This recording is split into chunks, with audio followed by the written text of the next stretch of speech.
Okay. Oh. So. Okay. Here we are again. Hi. And we are picking up right where we left off in the previous episode of our podcast called Siblings in Zion. I'm Brother Dan. I'm Sister Lisa. And in this last episode, we had kind of shifted from how we started this season, where Lisa was reading from her journals, retracing her indoctrination through her own documentation in her journals. And after that, I kind of decided that it might be a beneficial break to kind of read some of the stuff that I wrote as I was deconstructing my previous indoctrination and kind of thinking things through as I examined the Mormon religion, the Church of Jesus Christ of Latter-day Saints, to either explain to myself why it was not the one true church, or, I mean, if it was possible that there was any truth to it, I would like to find that as well. So that last episode was mostly my thoughts as I wrote them down as pertaining to Mormonism. But a lot of my thoughts would go beyond that. Theism, to what God could be, what God could be thought of to be if God was real. And certainly if God was not, what is this life? What is this? What even is What this? is this? Morality, lots of other things. So beyond Mormonism is this other section of these thoughts that I jotted down during this time. Shower thoughts, as we've kind of referred to them before. I think that was a very good summary. Thank you. And I'm excited for you to take us beyond! Here we go! Into the stuff you probably think about more now? Yeah. Than the stuff that the topic of the previous episode? The stuff that I ponderize, as it were, more often. The kind of stuff that breaking down Mormonism led me to. And I've always had these sorts of thoughts, but it's kind of a reflection while digging into the religion of Mormonism specifically. Yeah. The after What the hell is effects, I think. A jet? A plane. I wonder if you can hear that on the video. That sounds like that's really loud. If Sounds like something's going to hit the house. If I left all the low end in the recording, yeah, you can hear that for sure. Oh my God. It's terrifying. My nervous system thinks that our house is gonna Duck, cover. Explode. It's kind of like a meteor went through your life and now you are picking up the ash and examining it and realizing that maybe there's some beauty to be found in the rubble. Is that right? I don't know. You tell me. So thank you for validating me. You're welcome. In that. That's what I'm here for. Appreciate you. Here we go. Beyond Mormonism. The earth is not ours. We are the earth's. We are another piece of it, such as a tree that got the opportunity to lift off and walk around wireless. We don't own the earth, any of us, any part of it.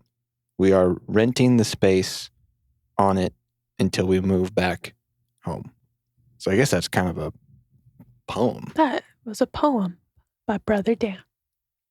I like it.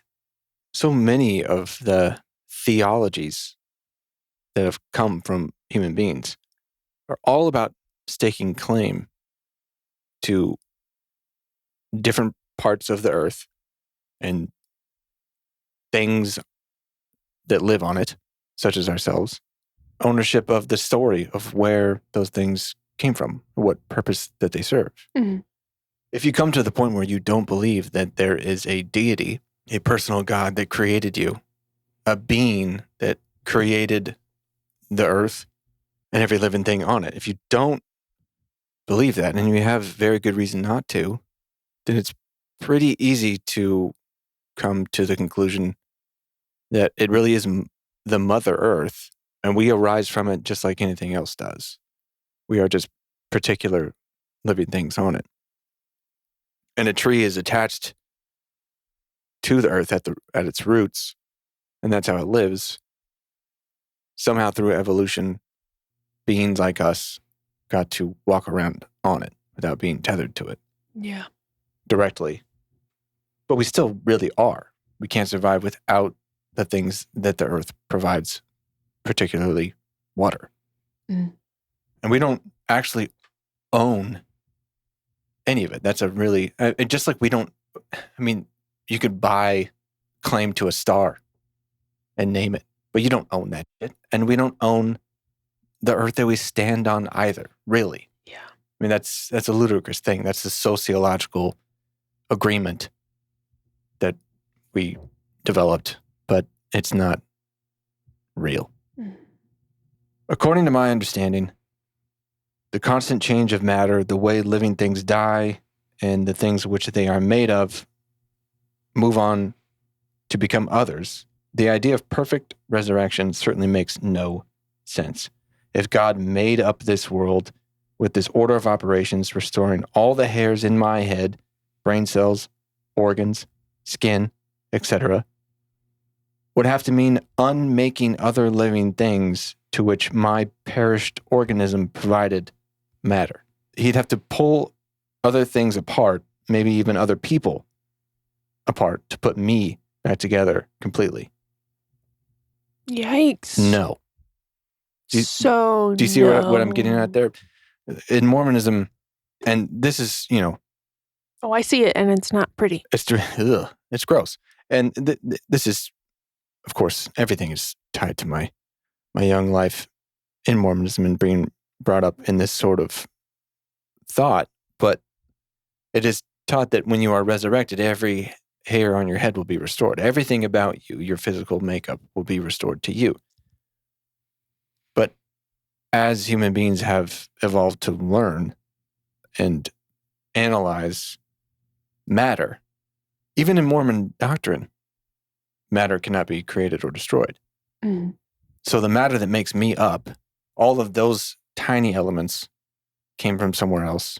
And if the matter that makes me up deconstructs to make other things after me, including people, I could not be reconstructed to a cellular level without deconstructing something else. So that the math just doesn't add up.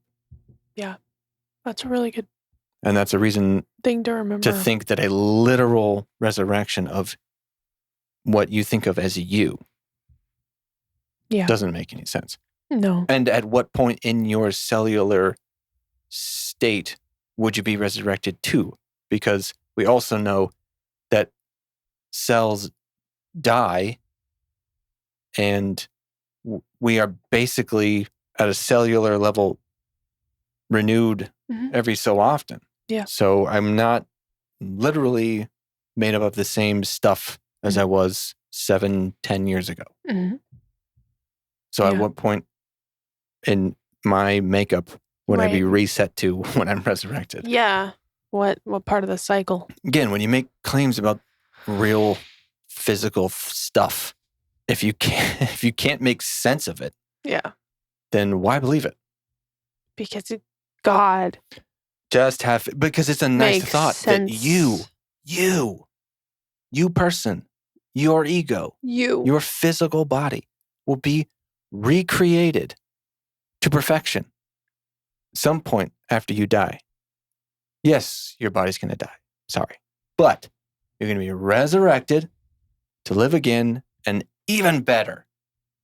All of the things that made you are going to be there, except the stuff that you don't like and sucks. It's going to be better than that. Okay? How awesome does that sound? And if that's good enough, stop right there. Sign me up. Take my tithing money. I'm in. Deal. That's points back to that's not good enough for me. And then your husband can call you by your new name. Oh, let's not get into that. Tabitha. It's a callback. Vintage episodes. Terrifying. ugh. Yeah, the more you learn about how processes actually happen, and I know very little, but the more you learn, the more you're like, that would just never work. Mm-hmm. And that's what I hear you saying. That's right. Yeah. And it would all, if God did exist, it would be all his doing.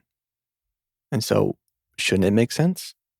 If his doctrine and his physical manifestation of his creation, why don't they make sense together?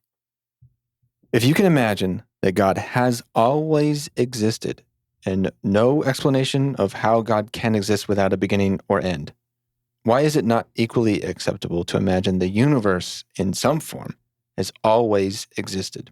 Just because we have an origin to our form, that we have a beginning and end to our particular existence, as does all we can see in the living world, does not necessitate that everything outside of this planet exists by the same nature. Just because we cannot conceive of why there is something rather than nothing, or have trouble doing so, does not mean it is not possible. Maybe, quote unquote, nothing is not appropriate for deducing that matter of universal existence. Maybe it should be quite acceptable that there has never been, quote unquote, no thing. That there's never been an absence. That that everything came from nothing. That really doesn't make any sense. No. And if that's what Christians think atheists are claiming, then they don't understand. This is the biggest problem. This is the biggest problem. Usually that argument that how does something come from nothing? How did the Big Bang come forth from nothing? That's what atheists claim. That isn't, though. That is what theists claim against opposition to theology. Yeah. It's black or white. It's either there's God outside of space and time, created what is known as space and time and all the matter inside of it, or that somehow just popped into being. Ex nihilo. Right. But then where did God come from?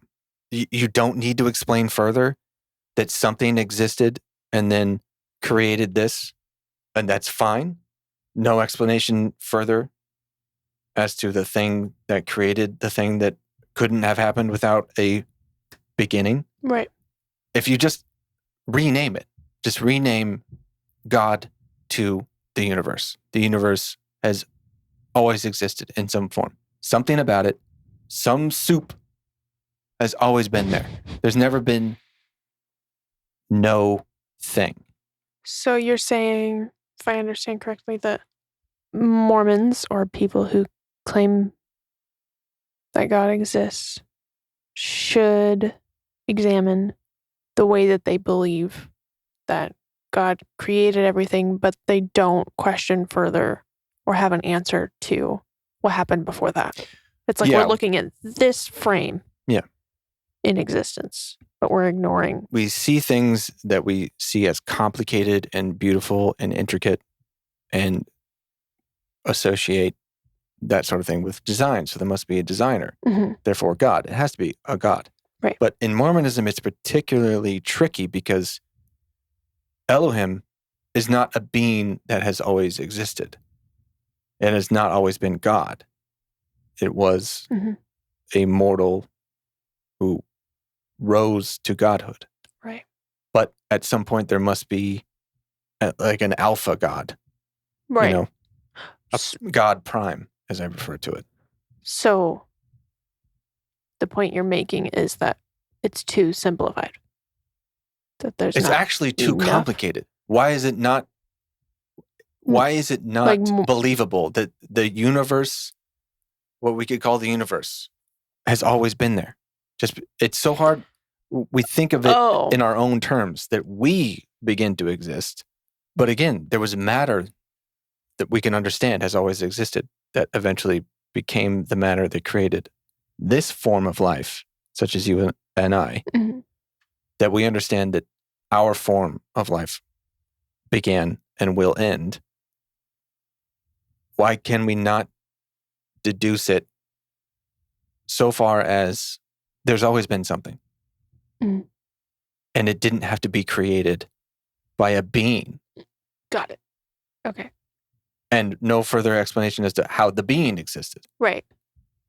So you're saying God, the idea of God is more complicated than just it is. the universe. It's has a always story. existed. It's a story to explain Got ourselves. it. Okay, I understand what you're saying now.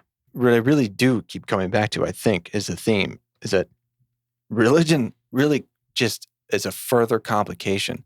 Yeah. On top of something we don't understand truly, but we as humans have a problem with that. Yeah. We got to explain it somehow. Yeah. And for a lot of people, the easiest answer is there is a God who made me and a God who I am beholden to.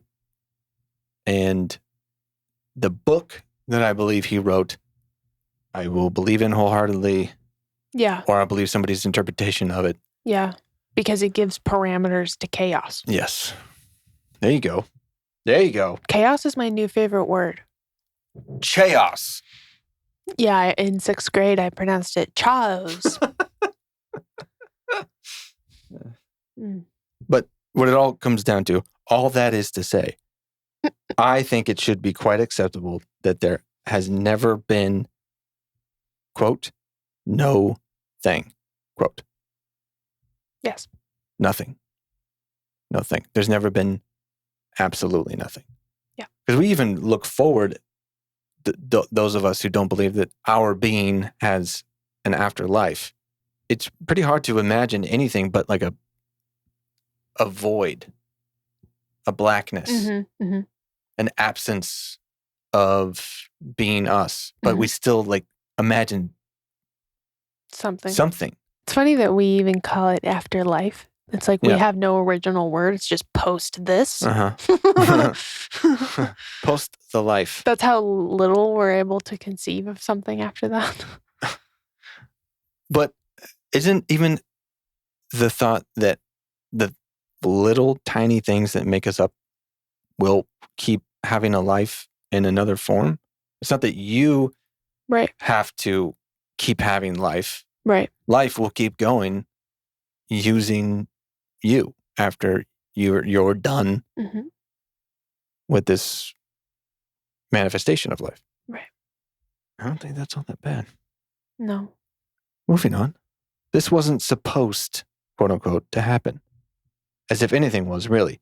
But it really doesn't make sense in the natural world for us to live the way that we do. Most of us, sheltered, safe, dry, occupied, fed with ease, and we are the only ones, except for a few select beings, that we bring inside with us or build habitats for. Wow. It doesn't really seem like nature intended for us, human beings, to live the way that we do. Look at all the things that have been built on the surface of the earth that never would be there if we didn't think we were so special that we needed to shelter ourselves from the earth that we came from. Right. And believe me, I don't want to live in the dirt and the rain and the bugs and the tigers and lions and bears. Oh my. But that's kind of the way that the ecosystem developed. Right. We are eventually food for something else. But we just got smart enough to delay that a good long time. And have the space to just kind of think about it without being drenched and starving, just sitting next to a tree waiting for some bigger beast to tear us apart. Doesn't really seem like that's supposed to happen, right? Right. But we think so because we are special. Yeah. Because God made us. And as soon as we could, we figured out how to. Oh, yeah. Put a barrier around us. We are all tomorrow's food. It's when I said, I know. Yeah. It's an Incubus song. Yeah. It's such a good album. Oh, I listened to that on repeat. Oh. It's their last good album, in my opinion. It's called If Not Now, When. Check it out. Ooh. But we decide which creatures that we like to bring inside with us and keep from cats, dogs, sometimes hamsters, things like this. My eyes are very big. That means I am baby. You take care of me. I am baby. Take care of me. Meow. Meow. Were we really selected by nature to have this capacity, or was there eventually just enough of us to manage it? It is remarkable what we have done in order to live with some comfort, but we have now ruined the natural order of things. Keep going on this point. We terraformed the earth, we disrupted the atmosphere, altered the soil, the plants, inflated the population of certain animals in order to eat them. It is remarkable. It is truly remarkable, but it can't last. We, now at this time, and in the recent past, are fortunate that we live in this era of it, but it's not sustainable. No. And people keep trying to tell us that, but we feel so comfortable in it that we do not want to accept that it could be destroyed. Yeah. But the earth can only take so much. The atmosphere can only take so much. And we are already pushing it well beyond the sustainable limit. And if we don't listen and we don't adjust, we will blow it up. Yeah. If we keep the population growing, especially in certain concentrated areas of the earth, that's an extreme problem. The construction, the pollution, all of it, all the human-made things that we have done in order to create this sort of life will very likely destroy life in the future. And Mormonism's belief that, we're stewards of the earth, but, animals are here for us to have dominion over, and Jesus is going to come any second, so it's fine. We don't have to worry about the immediate consequences of climate change. That is true. And it's also fairly pervasive just in the Christian worldview. To pin it all on Mormonism. The apocalypse is coming. Jesus is returning.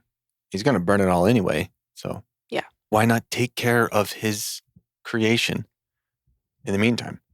People that are predisposed to give up their critical thinking for a trust in faith or outside organizations are going to be the most susceptible to being influenced and manipulated by technology and artificial intelligence. We can already see it, and it will only get worse.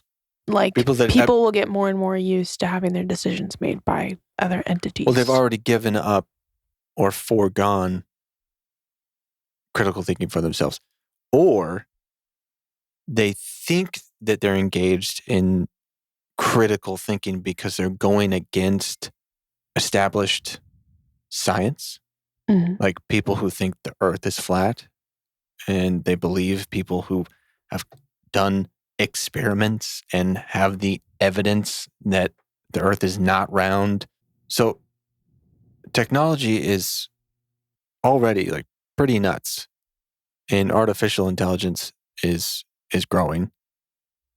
And so we already have people who are convinced that the information that they hear that doesn't comport with what they already believe is quote unquote fake news. But they have no idea the sort of fake news that they might actually see in the future. But if it tells them what they want to know, then it's real to them.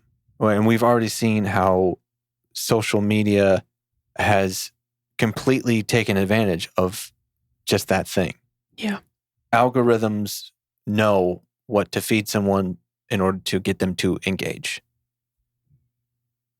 And it just seems by the repeated presentation people give of themselves and the things that they cite as the reasons that they're believing what they believe and acting on it if they do, such as the January 6th situation, the streams of information are heavily manipulated in their favor because that's what they are meant to do.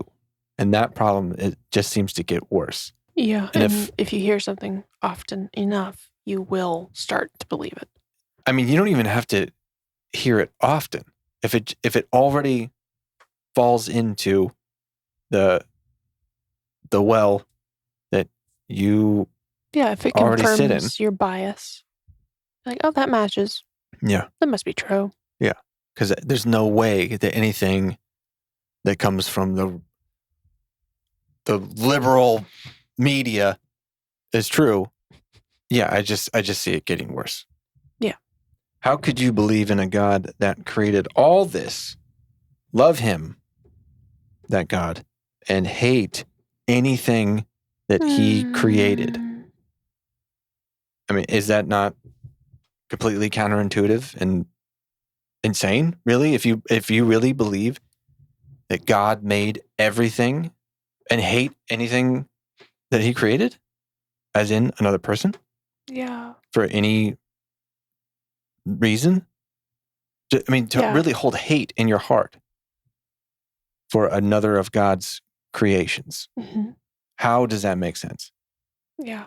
How do you stand outside really profoundly simple a funeral for a deceased queer person and hold up signs that say God hates people? Like, God hates anyone. How could you say God hates anyone? Mm-hmm. But especially these type of people. And call yourself a Christian or a believer in an all-knowing, all-loving God. Yeah, that doesn't make any sense. It sure doesn't to me. So we look around the world and we see this eternal nature of reciprocation. Things don't really go anywhere. They just turn into other things. Matter is transformed. Water goes through a cycle, comes back down from the sky to earth and back to the sky, back to earth. Living things that die, they decompose, they fertilize, they feed other things. So what if we are actually impeding our continuation or the continuation of this matter by pumping our bodies full of chemicals that keep us from breaking down to preserve a body? But the intent, the purpose, is to break down and become something else. And that is how we continue to live. Yeah. We're preventing the decomposition of our bodies that we think are ours. Right.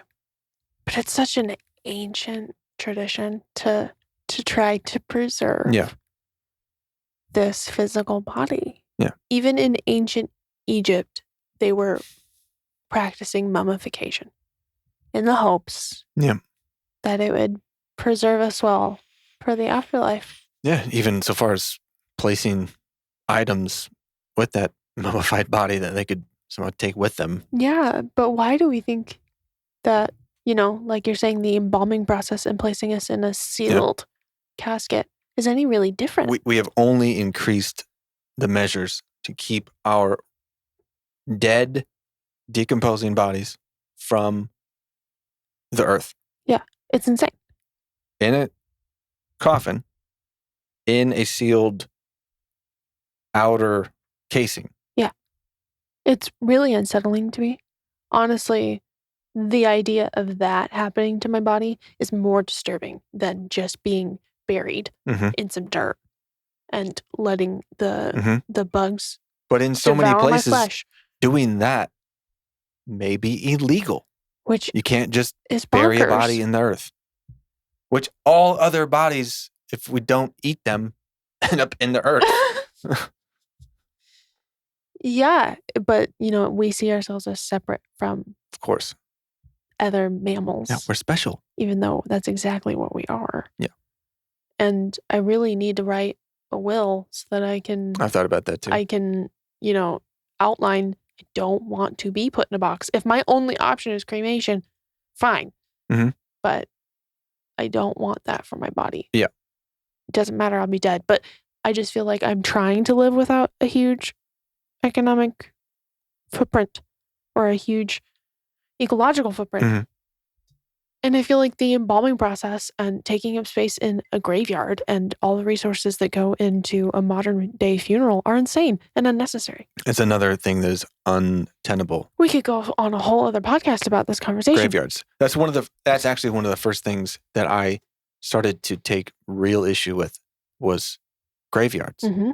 How can we keep doing this? We can't fill the earth with carcasses of human beings. That's all that there would be eventually. Eventually, we're going to have to just start burying everyone in Wyoming, where there's the least population in the United States. South Dakota is now a state cemetery. My question is, and here's the really important thing, whales.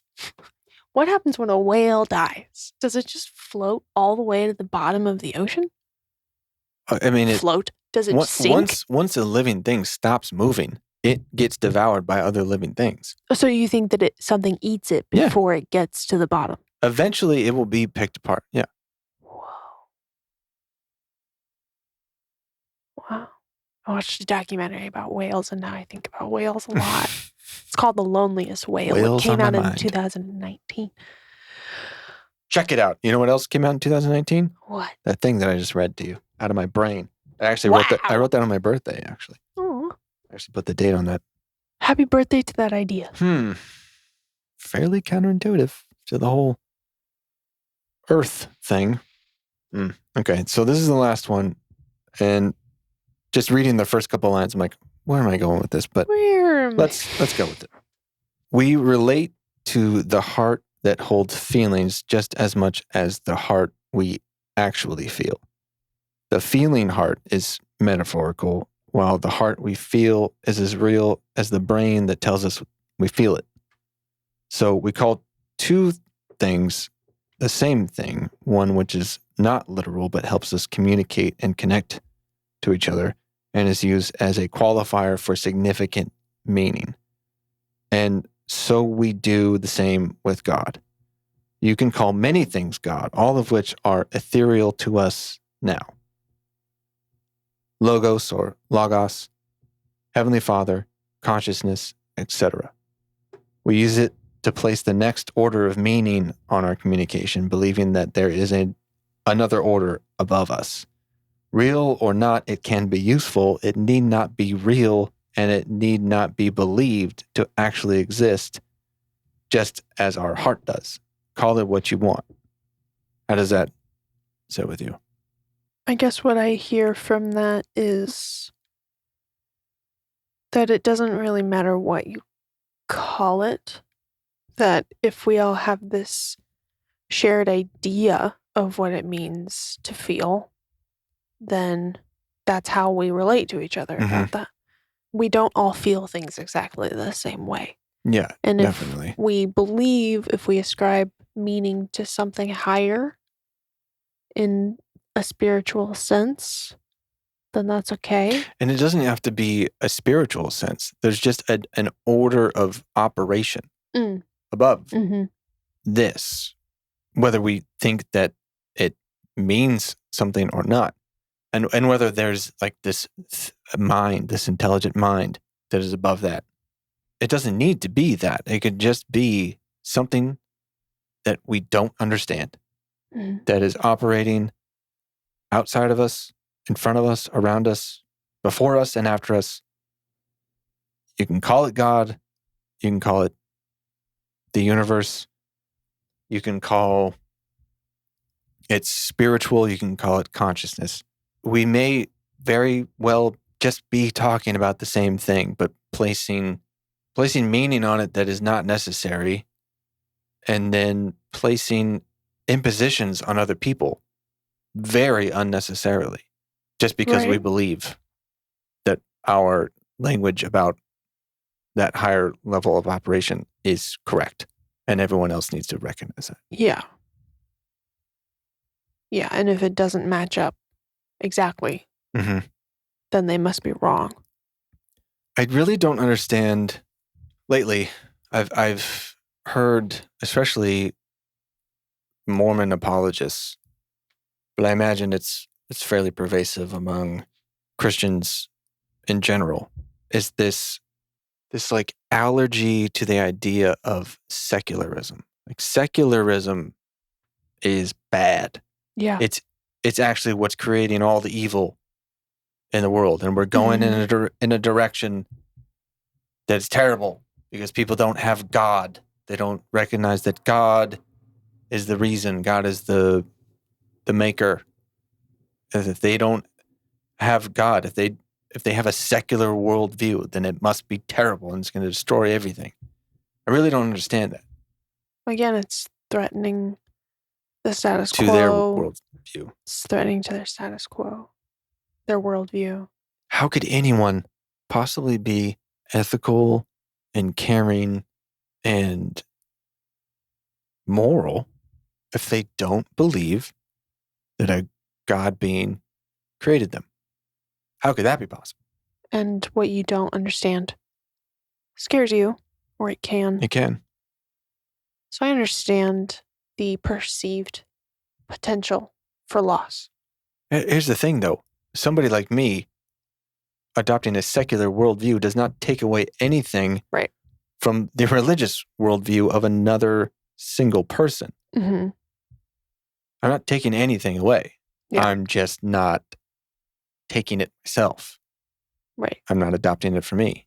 And just like you and I in particular, and many people have all of our experiences on top of a foundation of a religion, particularly Mormonism.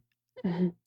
We also, at the same time, have the particular foundation of the United States of America. And so much of Christianity is often attempted to be bundled up in American politics. The foundation of the country was in opposition to that. That's part of the reason why we got away from what we got away from. Yeah. And that there is supposed to be a separation between church and state. And consistently, that is attempted to be moved in the opposite direction in the name of patriotism. It's God bless America. Yeah. We're his favorite nation. Oh, absolutely. And that's where the one true church is based. And that's right. Of course, Zion will be established here. That's right. Garden of Eden was here, down there in Missouri. That's right. That's right. It's a fact. And that's a scientific fact. I think you brought up a lot of really deep and insightful thoughts that you had through this time. I'm over here just like, what? What? Well, I try to respond and I'm like, I'm not making any sense. Well, I have the same feeling as I'm sure as I was writing it down and I was reading it. But I did also feel like that I wasn't making no sense, that I was putting things together for myself. Sure. I was first writing it down for myself just to remember that I had a thought such as these. Such. And as such. And things. Yeah. And such as. I think you were moving into a really, I think, healthy place where you're kind of removing some of the categories and the labels that you had been taught to put on things. Mm-hmm. And that's just a really, I think, more helpful, more engaging way to experience life if we try to peel back what we think we know and just try to observe and experience. Because once you put a name on something, we think we understand it. But when you don't know the name for something, then you're forced to really meet it and confront it. And that's what I learned from Lulu Miller's book, Why Fish Don't Exist. Check it out. I think, honestly, that's a great book. Not to derail. Yeah. I think it's a really great book for someone who was / probably always will be having a faith crisis because of that very concept of removing all the structures and the labels, or trying to just clear some space for allowing things to be what they are, you know? Yeah. It's hard to do. It can be. Has it a name? It has.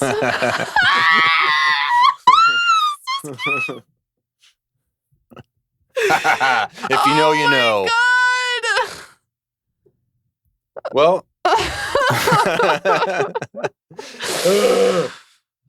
Well, there we go. Trigger. That was my attempt at sharing my shower thoughts that I've had over these years of thinking about things I needed to think about. Yeah.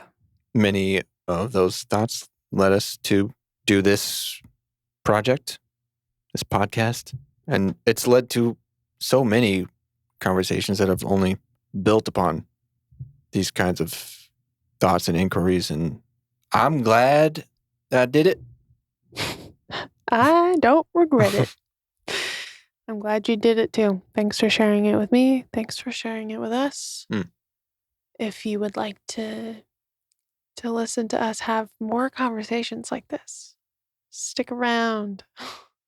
Join us next time as we go back to Sister Lisa's journals, picking up when she's actually serving her mission for the Church of Jesus Christ of Latter-day Saints in Florida. Yeah. Jacksonville, Florida.